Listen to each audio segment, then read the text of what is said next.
Hi guys, okay, back again, and today, well, we're going to discuss the dominant 7th chord, right? Remember, we played the C major 7th chord using the E minor triad over the C on the bass, and the reason why we have an E minor triad is, remember, we start on, firstly, steps, right? I'm going to take it down to the beginners.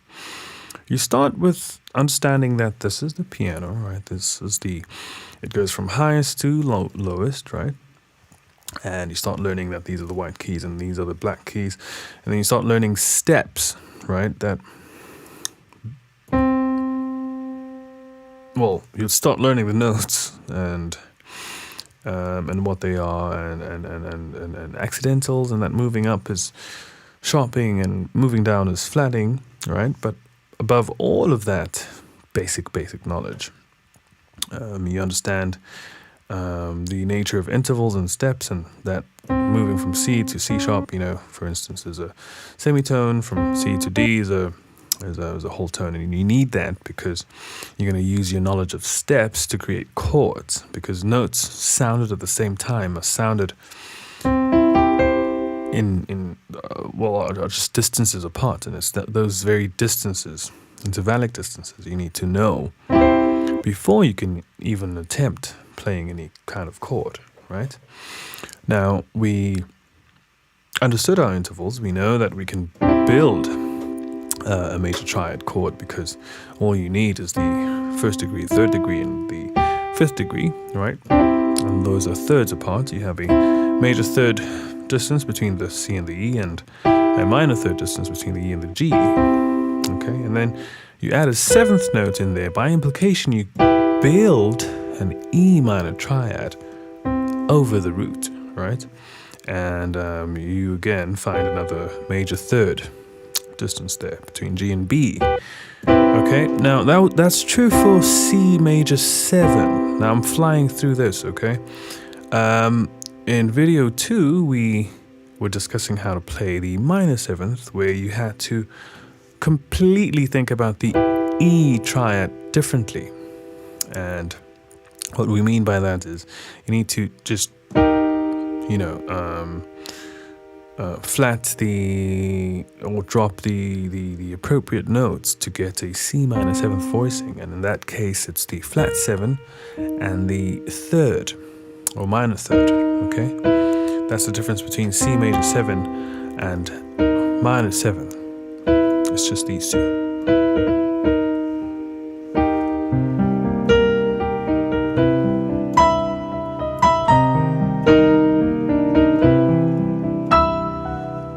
Hear that? Yeah, okay. That's the difference. And now we arrive or find ourselves at the dominant 7th chord, whose function is function number 5 in harmony normally. So if you're in the key of F, for instance,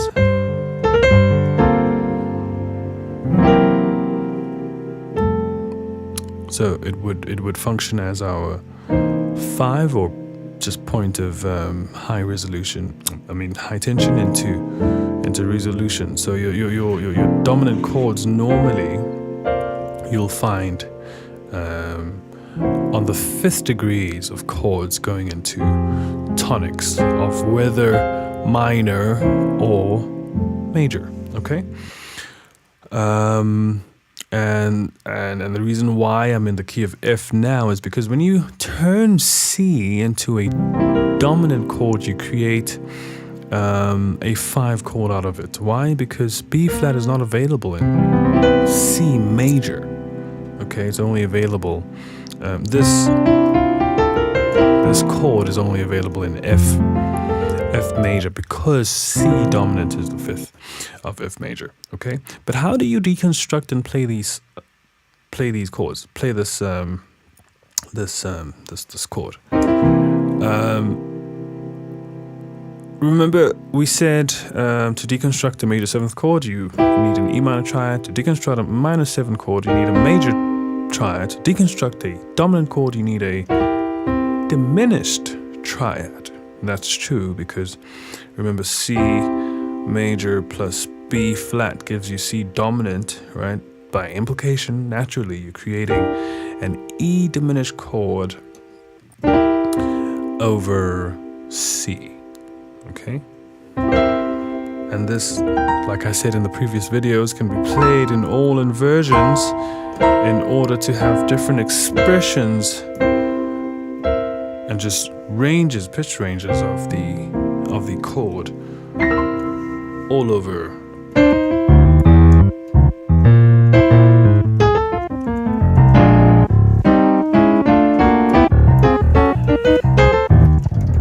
I don't know.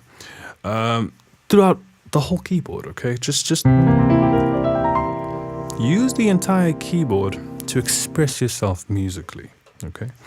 And range and well, paying attention of low interval limits and things that could sound muddy, down there, and rather attacky and very brittle up there, right? But try and use this whole thing as your mode of expression, okay? So you have E diminished over C, right? And I'm not really going to go in depth with this because I have the full explanation of how these triads are found in the previous videos, so just go through those. But that's how you would build a dominant chord. You just need the diminished triad that you find inside the chord. This is not foreign, okay? This is within the chord. I'm just helping you think very kind of deconstructed about this chord so that you can express yourself even more. Sometimes people can't express themselves because they think about the C dominant seventh chord entirely as its own chord, and it's just a fourth note kind of makes people lazy because they have to include it all the time. I'm saying no. Think about the E diminished triad you know so well, so focus on your strengths, and then think about the root as an addition note on top of that chord, like a supporting note on top of that chord. I'm not saying it's not important, I'm just saying it forms part of it, but what you want to bring your attention the most is in the triad inside the chord. And the same is true for C major 7th and C minor 7. Now we're on C dominant 7. Okay, and for homework you're going to do the same things to this chord. You're gonna, not a minor triad, a diminished triad, and that's the mistake you might make when you play these in versions of the diminished triad, is you might confuse it for the for a minor triad or something like that, which is not wrong, but wrong for now because I want you to merely focus on the diminished triad, right? And then for homework, you can play in versions of it. Like I said in the previous videos, you can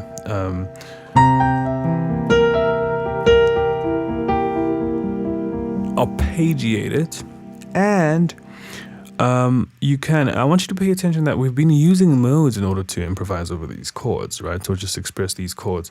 And we started with the C major 7th chord, where you play a Phrygian mode on top of that, which is built on the 3rd degree of that major scale. And then we had a C minor 7th chord where we play an Ionian mode that's built on the minor 3rd interval of that chord.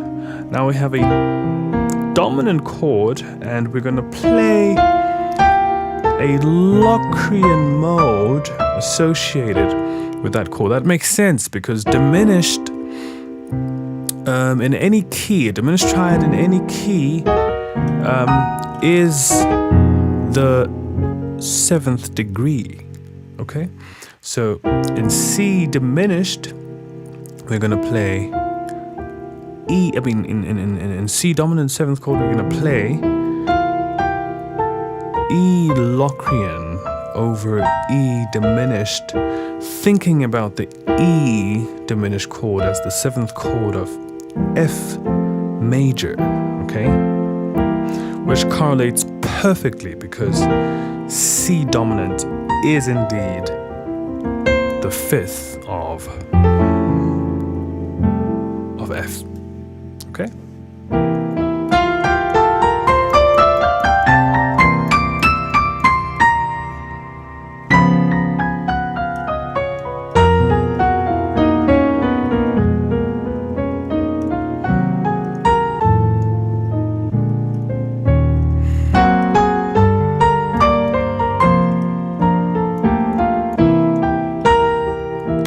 G8, break the diminished triad that forms part of the dominant chord, play the mode,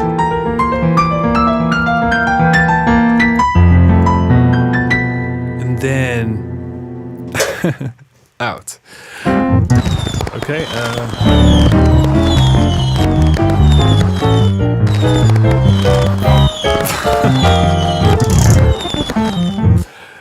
Right, guys, thank you.